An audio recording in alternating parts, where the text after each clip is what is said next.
Welcome to part two of this series on attachment styles. So, let's do a quick recap from part one about the four attachment styles and how they show up in people. Secure attachment, often considered one of the most balanced and healthy styles. People with secure attachment feel confident in their relationships, they can communicate openly, and they trust others without fear of abandonment. They're comfortable balancing closeness and independence. Avoidant attachment is marked by a strong desire for independence and discomfort with emotional closeness. These individuals often suppress their emotions and may struggle to depend on others, viewing relationships as a threat to their autonomy. In anxious attachment, there's a deep fear of rejection and abandonment. People with this style crave closeness and constant reassurance from their partners, but preoccupation with these fears can lead to clingy or overdependent behaviors. And then the last one is disorganized attachment, and that combines elements of avoidance and anxiety, often stemming from early trauma. Individuals with this style crave connection, but also fear it, leading to inconsistent or erratic behaviors in relationships. So, now that we've recapped these styles, let's dive deeper into how they show up in therapeutic settings and how we as counselors can support clients in understanding and reshaping their attachment patterns. Viewing certain DSM diagnoses through the lens of attachment theory can provide a deeper understanding of behaviors that might otherwise be pathologized or maladaptive or seen as attention seeking. When we look at these behaviors as attempts to establish connection, safety, or reassurance, core components of attachment, it becomes clear that the behavior is rooted in unmet attachment needs rather than inherent dysfunction. Let's explore this idea by reframing common diagnoses with an attachment based perspective. One of the most well known diagnoses in the DSM that aligns with attachment theory is borderline personality disorder. People with borderline are often described as exhibiting attention seeking or manipulative behaviors such as dramatic mood swings, impulsive actions, and intense, unstable relationships. But what if we look at these behaviors as attachment seeking rather than attention seeking? From an attachment seeking perspective, many of the hallmark behaviors of borderline, such as frantic efforts to avoid abandonment, idealizing and devaluing others, and intense fear of rejection, can be viewed as strategies to secure attachment in the face of overwhelming emotional insecurity. These individuals often didn't develop a secure attachment style in childhood, leaving them with a deep sense of uncertainty about their relationships. When they feel abandoned, rejected, they may react intensely because of their survival on an emotional level. It feels at risk.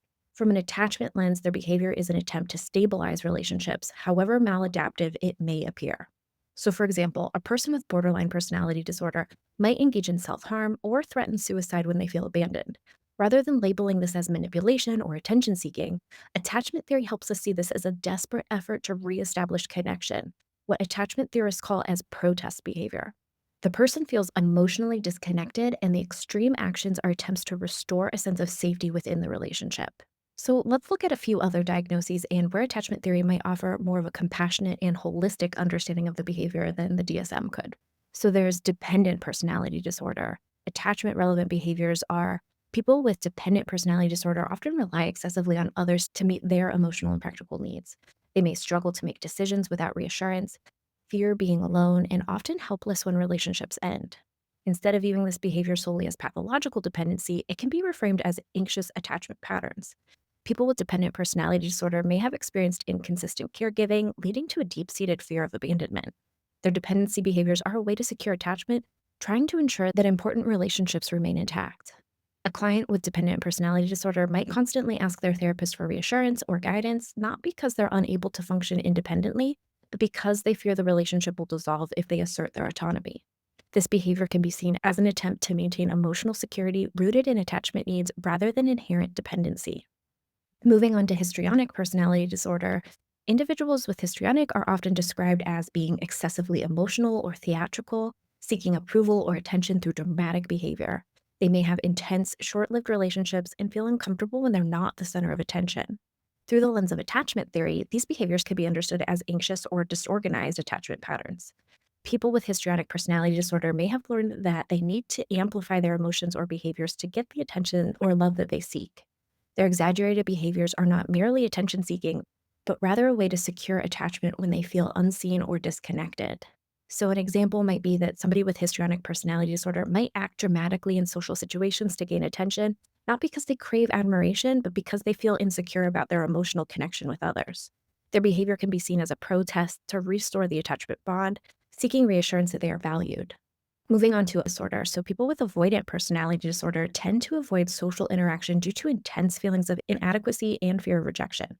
They might come across as socially inhibited or detached, often isolating themselves to avoid the pain and potential judgment of failure in relationships.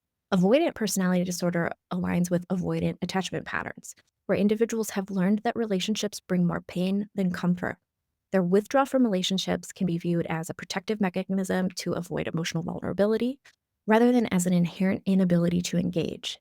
They may long for connection, but fear the emotional risks involved. And a client with avoidant personality disorder might consistently cancel social engagements or therapy sessions. This behavior can be interpreted as an attempt to avoid emotional pain from possible rejection, rather than an innate preference for isolation. Their actions reflect a fear of intimacy that stems from early attachment wounds. The next couple I think are really interesting from this attachment theory lens. So, narcissistic personality disorder is often described as having an inflated sense of self importance and a need for excessive admiration. People with this disorder may have difficulty empathizing with others and may react aggressively when their sense of superiority is threatened. From an attachment perspective, many narcissistic behaviors can be understood as a defense mechanism for deep seated feelings of inadequacy or insecurity. Narcissism may develop as a way to overcompensate for early attachment wounds, perhaps from caregivers who were emotionally unavailable or overly critical. These individuals may have developed an inflated sense of self to protect against feelings of vulnerability and shame. A client with narcissistic personality disorder may react with intense anger if their therapist doesn't immediately validate their feelings or accomplishments. Rather than labeling this behavior as manipulative or egotistical, we can view it as an attempt to secure admiration and validation, masking an underlying fear of rejection or emotional vulnerability. And the last one I wanted to talk about today was obsessive compulsive personality disorder. So, not OCD, but obsessive compulsive personality disorder. And that's characterized by a preoccupation with orderliness, control, and perfectionism, often at the expense of flexibility and openness in relationships. They may struggle with letting go of control, fearing that chaos will ensue if they don't manage every detail. Obsessive compulsive personality disorder can be reframed as a response to early attachment disruptions where the individual may have learned that their environment was unsafe or unpredictable. Their rigid behaviors around control and perfectionism may be seen as attempts to create a sense of safety and order, compensating for early experiences where they felt emotionally out of control. A client with obsessive compulsive personality disorder might meticulously organize every aspect of their life, including their therapy sessions. Rather than viewing this as inflexible behavior, we can interpret this as an attempt to secure attachment, creating a predictable, controllable environment where they feel safe. By viewing behaviors traditionally seen as attention seeking or manipulative through the lens of attachment theory, we can develop a more empathetic understanding of the underlying needs driving these behaviors. People are often seeking connection, safety, or reassurance, core components of attachment, through the only strategies they've learned, even if those strategies are now maladaptive. Reframing behaviors in this way can shift how we approach treatment, making the therapeutic process more compassionate and attuned to the client's deep rooted attachment needs. Trauma informed care is critical when working with clients who have attachment wounds, as trauma, whether from abuse, neglect, or other early disruptions, it often plays a role in shaping attachment patterns. In trauma informed framework, the counselor's focus is in creating a safe, trusting environment where clients can feel physically and emotionally secure. This approach involves recognizing the profound impact of trauma on behavior and emotional responses by being sensitive to the ways trauma may manifest in attachment dynamics. For example, avoidant or anxious attachment behaviors can be understood as adaptive responses to unsafe environments. The therapeutic relationship itself becomes a space where clients can experience safety, reliability, and trust, which helps repair attachment wounds over time. Into the therapy office because of issues in their relational patterns, it's essential that we don't punish them intentionally or unintentionally for the very disorder that they're seeking to heal. Punishment of clients may come in form of harsh interpretations, impatience, or invalidating their emotional experience. For example, dismissing a client's need for reassurance as clinginess, rushing them to confront trauma that they're not ready to face, or shaming them for avoidant behaviors can create relationship ruptures in the therapy room. These ruptures not only reinforce the client's fears of rejection, but can also exacerbate their trauma, leading to further emotional harm. When integrating trauma informed practices with an attachment based intervention, the emphasis is on pacing and emotional regulation. It's crucial to help clients build these skills before diving into deeper work on attachment wounds. Rather than pushing clients too quickly to confront their trauma, counselors work slowly and supportively, fostering an environment where clients can gradually process their emotions without being overwhelmed. The ultimate goal is to provide a corrective emotional experience where clients can safely explore their attachment wounds, recognize how trauma has shaped their relationships, and develop healthier, more secure connections moving forward. Attachment issues are particularly prevalent in addiction recovery. Research has shown that many people struggling with addiction have underlying attachment wounds, whether they developed an avoidant pattern of self reliance to cope with unmet needs or an anxious pattern of clinging to others in search of validation. Let's take a moment to reflect on how these attachment styles might show up for people in recovery. Someone with avoidant attachment might struggle to connect with a sponsor or engage in group therapy. They may feel safer relying solely on themselves, even if it means isolating when they need help the most. Their recovery might become more precarious if they're trying to go it alone, which can lead to feelings of isolation or relapse. On the flip side, somebody with anxious attachment might feel a desperate need to stay connected with their support network. They might panic if their sponsor doesn't respond immediately, interpreting any silence as abandonment. This preoccupation with their relationships can add to extra stress or their recovery process. And disorganized attachment can make recovery even more complicated, as individuals might simultaneously seek and fear support. They may want connection, but are terrified of the vulnerability that comes with it.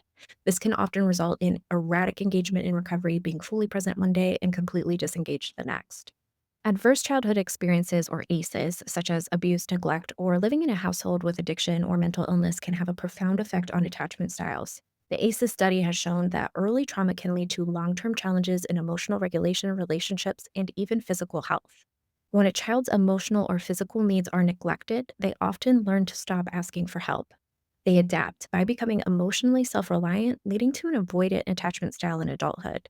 This person might struggle to ask for support even when they desperately need it because they've learned that relying on others isn't safe. Children who grew up with inconsistent caregiving, perhaps a parent who is emotionally available one day but distant or unpredictable the next, may develop an anxious attachment style. And as adults, they might be hypervigilant, constantly scanning relationships for signs of abandonment. And trauma, especially when it involves abuse or neglect, can create disorganized attachment styles. This often happens when the caregiver is both a source of fear and comfort, leaving the child confused about where they can turn for safety. As adults, people with disorganized attachment may feel drawn to relationships but also fear intimacy. However, it's important to remember that ACEs don't guarantee insecure attachment. Many people with high ACE scores develop secure attachments, especially if they encounter supportive relationships later in life. Resilience is a key factor, and therapy often serves as a reparative experience for those who have experienced early trauma. So let's talk about how attachment styles can change over time. One of the most important points to remember about attachment is that it is not set in stone. Our attachment style is shaped by early experiences but can evolve and shift throughout our lives based on the relationships and experiences we encounter. This fluidity means that even someone who starts out with a secure attachment can experience changes due to trauma, loss, or significant life events. Similarly, someone with an insecure attachment style can develop more secure base through healing relationships, personal growth, and therapy. So let's consider how trauma might affect somebody who starts life with a secure attachment. Imagine a child who in their early years had loving, consistent caregivers. They develop trust in their relationships and the world around them. But later in life, they might experience significant trauma, whether it's the loss of a parent, abuse, or some other form of emotional upheaval. These experiences can disrupt the individual's sense of security and trust in others. They may start to question the safety of relationships, and their attachment style may shift towards anxiety, avoidance, or disorganization as a coping mechanism. So, for example, a young adult who lost a parent in adolescence might struggle to maintain the secure attachment that they once had. The death might make them wary of forming new bonds, feeling the potential pain of loss again. They may become more avoidant in their relationships, keeping people at arm's length to protect themselves from further hurt. On the flip side, attachment styles can shift in a more positive direction as well. Someone who grew up with an insecure attachment, perhaps due to neglect or inconsistency, can develop a secure attachment later in life through the presence of stable, supportive relationships. This is where therapy, mentorship, or even a healthy romantic relationship can play a transformative role. Consistent care, empathy, and reliability to build trust, gradually reshaping the attachment style to become more secure, is essential. So, for example, consider somebody with anxious attachment who constantly fears abandonment in their relationships. Through the dependable presence of a therapist or partner who reinforces safety and trust, they can start to internalize that they won't be abandoned. Over time, they may begin to relax into relationships, becoming more secure in their connections. So, a key takeaway here is that attachment styles are not fixed. They are dynamic and can be influenced by our ongoing experiences, both positive and negative. It's empowering to know that even if we've developed insecure attachment patterns, we are not doomed to live with them forever. With awareness, effort, and presence of healing relationships, our attachment style can evolve towards greater security and emotional well being. So think of attachment styles as a tree growing in a garden. Early on, the tree may grow strong and steady with deep roots, but storms, droughts, or harsh conditions can bend or damage its branches over time. However, with care, attention, and a supportive environment, that tree can heal, grow new branches, and continue to thrive. Similarly, we're not locked into the attachment patterns of our early years. With the right support, we can regrow and reshape the way that we reconnect with others. As counselors, one of our most essential roles is to provide a secure base for our clients. Whether they come to us with secure or insecure attachment styles, our goal is to create a consistent, empathetic, and safe environment where they can begin to heal wounds. So here's how we can do that. Let's start with consistency. Clients with attachment wounds often struggle with trust, particularly if they have a history of inconsistent caregiving. By consistently showing up for them, both physically and emotionally, we can help rebuild their ability to trust people. This means being on time, being present, and following through with commitments. Moving on to empathy and attunement. So, attunement is about being in sync with your client's emotional state. It's not about hearing their words, but about truly understanding their feelings, even when they aren't explicitly stated. When a client feels that you get them, they begin to feel safe enough to explore deeper emotional issues. And secure attachment involves knowing the boundaries of a relationship. As counselors, it's important to maintain clear and respectful boundaries with clients. This creates a sense of safety because the client knows that the relationship is predictable and professional. Boundaries are particularly important for clients with anxious or disorganized attachment who may struggle with feelings of abandonment or enmeshment. And one of the most powerful aspects of therapy is the opportunity for corrective emotional experiences. For clients who have experienced insecure attachment, therapy can be a space where they experience consistent, empathetic, and non judgmental care, something that they may have never received before. Over time, this can help them develop a more secure attachment style, even if they started with avoidant, anxious, or disorganized attachment. So, even if secure attachment isn't your primary style in relationships, you can still practice from a secure base in your professional life. And here's a few strategies to help you stay grounded. So, you want to reflect on your own attachment style and how it might impact your therapeutic relationships. So, for example, if you tend to be avoidant in your personal life, are you unconsciously distancing yourself from clients when emotions become intense? Or do you lean towards anxious attachment where you might be becoming overly invested in your clients' outcomes? Awareness is the first step towards ensuring that you are offering a safe and secure base in therapy. Make use of supervision or personal therapy to process difficult emotions or situations. Supervision provides a space to explore how your attachment style might be affecting your work with clients and ensure that you're staying grounded. And before each session, take a moment to ground yourself, whether it's through a short breathing exercise, a mindful walk, or simply taking a deep breath. Grounding can help you stay emotionally present for your clients, even when you're navigating your own attachment struggles in personal relationships. You're also going to want to establish clear and respectful boundaries. That's just essential in practicing secure attachment as a counselor. Boundaries help maintain professional, predictable spaces where clients can feel safe exploring their emotions without fear of overstepping or being overwhelmed. For clients with attachment wounds, consistency and reliability are key, and maintaining boundaries ensures that therapeutic relationships remain structured and secure. When providing empathy and care, counselors must be mindful of over involvement or enmeshment, as blurring boundaries can undermine the client's autonomy and disrupt the trust in relationships. A secure attachment in therapy relies on the balance of warmth and firmness, creating a space where the client knows what to expect, which fosters safety and trust. And countertransference occurs when a counselor unconsciously projects their own unresolved attachment issues or emotional experiences onto the client. This can be especially prevalent in attachment based therapy where deep emotions and relational patterns come to the surface. Practicing secure attachment as a counselor requires a high degree of self awareness and reflection to recognize when countertransference is influencing the therapeutic process. Counselors must regularly check in with their emotional responses and remain vigilant about how their own attachment style might impact their reactions to clients.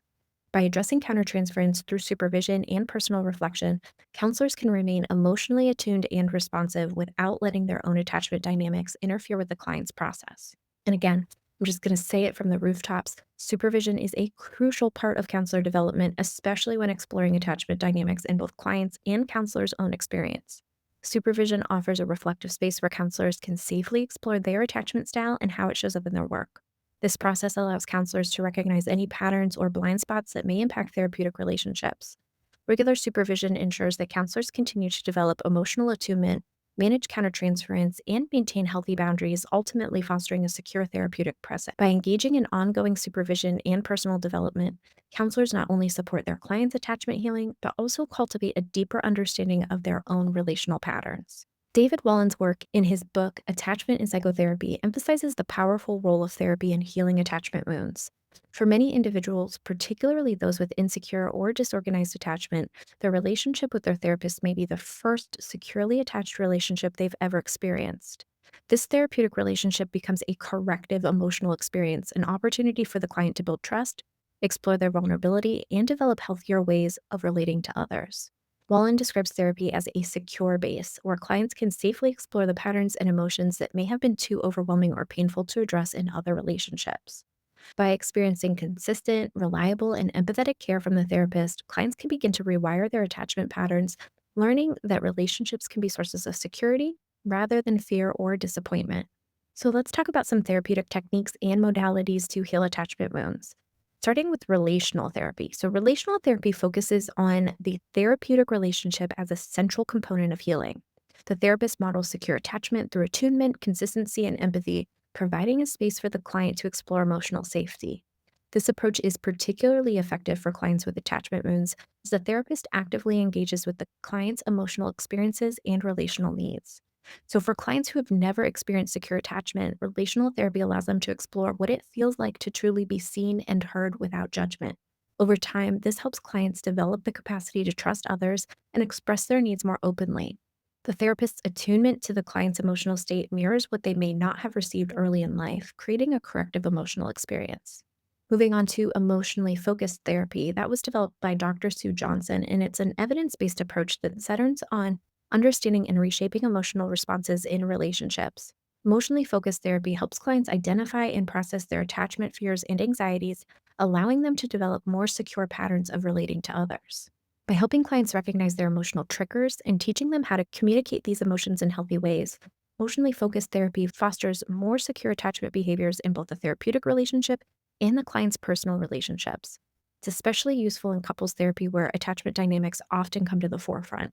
And moving on to EMDR, or eye movement desensitization and reprocessing. So it's traditionally used to treat trauma, but attachment focused EMDR integrates attachment theory into the process. It helps clients reprocess traumatic memories that can contribute to attachment insecurities such as abandonment, neglect, or inconsistent caregiving. The therapist guides the client in processing these memories while reinforcing positive relational experiences. For clients with disorganized attachment or for those who have experienced trauma, attachment focused EMDR helps break that cycle of emotional dysregulation and fear in relationships. By addressing the root of the attachment trauma, clients can begin to change the way that they respond to emotional triggers and develop healthier, more secure attachment styles. And developed by Dr. Peter Levine, somatic experiencing is a body based therapy that helps clients process and release trauma that's stored in the body. For individuals with attachment wounds, trauma often manifests physically through tension, anxiety, or dissociation. Somatic experiencing helps clients reconnect with their body and learn to regulate their emotions through somatic awareness. And it seems like everybody's talking about internal family systems these days. And that therapy views the individual as composed of multiple parts, each representing different emotional states or roles. So there might be a wounded child or a protector. And IFS helps clients explore these parts, particularly those that were formed in response to attachment wounds, and fosters more compassionate, integrated sense of self. For clients with attachment wounds, certain parts of themselves may be stuck in patterns of fear, mistrust, or avoidance. Internal family systems allows them to explore these parts without judgment, helping them understand how their attachment patterns developed. By healing the wounded parts, clients can cultivate more secure, compassionate relationships with themselves and others. Then we have mindfulness based attachment theory, or MBAT, and that integrates mindfulness practices with attachment theory to help clients become more aware of their emotional and relational patterns. Mindfulness encourages clients to observe their thoughts and emotions without judgment, which is particularly helpful for clients with attachment insecurities who often react impulsively or fearfully in relationships. Expressive art therapies such as art, music, movement, and drama therapy provide a unique and nonverbal way to explore and heal attachment wounds. These approaches allow individuals to express and process emotions that might be difficult to articulate through words alone, making them particularly valuable for those with attachment insecurities or trauma. For clients with attachment wounds, expressive arts offer a safe and creative outlet to explore their internal world. By engaging in creative processes, clients can express fears, desires, and attachment patterns without the direct intensity of verbal discussion. This indirect approach helps to bypass defenses, allowing for emotional regulation and self discovery in a non threatening way. Expressive art therapies also provide a gentle way to experiment with new relational dynamics and emotional expression. The therapist's role in expressive therapies is to offer a secure, attuned presence while supporting the client's creative exploration. The creative process itself becomes a safe space for the attachment repair, encouraging the client to engage with their emotions and relationships in a more flexible, open way. These therapies are especially helpful for clients who may feel overwhelmed by traditional talk therapy or struggle with emotional vulnerability. In each of these therapeutic modalities, the therapist's attunement and consistency are crucial. For clients with insecure or disorganized attachment, the therapist must create a space where they feel seen, heard, and supported. And this means that the therapist needs to be emotionally present, reliable, and responsive to the client's needs. Over time, this consistent attunement will help clients internalize the secure attachment experience, leading to lasting change in their relationships outside of therapy. So, on this slide, there are two assessment tools for attachment, and I'm just going to talk about the adult attachment interview real fast. So it was developed by Mary Main and her colleagues in the late 1980s as an extension of John Bowlby's attachment theory and Mary Ainsworth's work with the infant caregiver relationships. The adult attachment interview is designed to assess an adult's state of mind regarding their own early attachment experience. By exploring how a client reflects on their childhood relationships, the adult attachment interview reveals whether their attachment style is secure, dismissive or avoidant, preoccupied or anxious, or unresolved or disorganized. The adult attachment interview has been used extensively both in research and in clinical settings, and studies have demonstrated its validity and reliability. So, for example, some longitudinal research has shown strong correlations for a parent's attachment style identified via the adult attachment interview and the attachment style of their child. For counselors, the adult attachment interview offers a rich, in depth exploration of how early relational experiences shape a client's current patterns of attachment.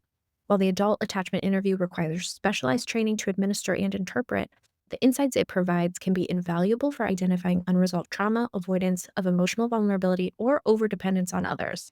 A client may gain greater self awareness of how their past influences their present relationships, helping them understand why they may feel disconnected or overly anxious in their interactions with others. This awareness can serve as a foundation for healing attachment wounds and developing healthier relationship dynamics. The past is present when the past is unresolved. I love that quote, and it just highlights how unresolved attachment wounds and early trauma continue to shape an individual's present day experiences and relationships.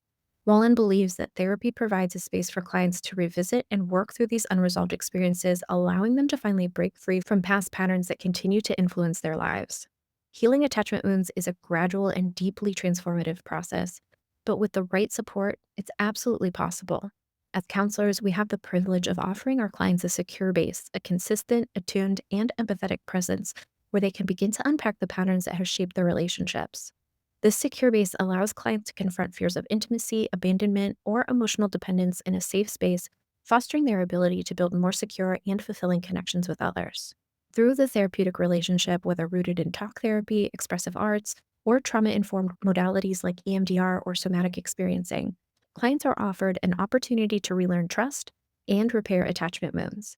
For many, the therapeutic space may be the first securely attached relationship they've ever experienced. By modeling consistency, openness, and emotional attunement, we show clients what it feels like to be in a relationship where they are seen, valued, and accepted without fear of rejection or judgment. The process of healing involves reframing attachment wounds, helping clients to recognize that their attachment style is not fixed, it's simply a pattern shaped by early experiences. And through this exploration, clients begin to internalize a new sense of security, recognizing that they are capable of emotional resilience, self regulation, and healthier interpersonal dynamics. Whether through traditional relational therapy, creative expression, or trauma focused interventions, the goal remains the same: to support clients in rewriting their attachment story. So, we already talked about a tree today, but I'm going to hit you with another metaphor. So, imagine therapy as a steady, guiding lighthouse. The seas of life may be unpredictable and the currents stormy, but therapy offers that guiding light that can help clients safely navigate the emotional waters. In moments of turbulence, the lighthouse offers direction, keeping clients from drifting too far off course. Over time, as clients build trust in themselves and their ability to form secure attachments, they may become better navigators of their own emotional world. The lighthouse remains a constant, reliable source for support, but clients learn how to steer their own ship, relying on the skills and insights that they've developed in therapy. So, our attachment style is not who we are. It's a pattern that we've learned based on our early experiences. But just like any learned behavior, it can be changed. With the right tools, support, and awareness, clients can move towards a more secure and fulfilling relationship, both with others and, more importantly, with themselves. Healing isn't about fixing something that's broken, it's about growing into a more authentic, connected version of ourselves, guided by the secure relationships that we build along the way.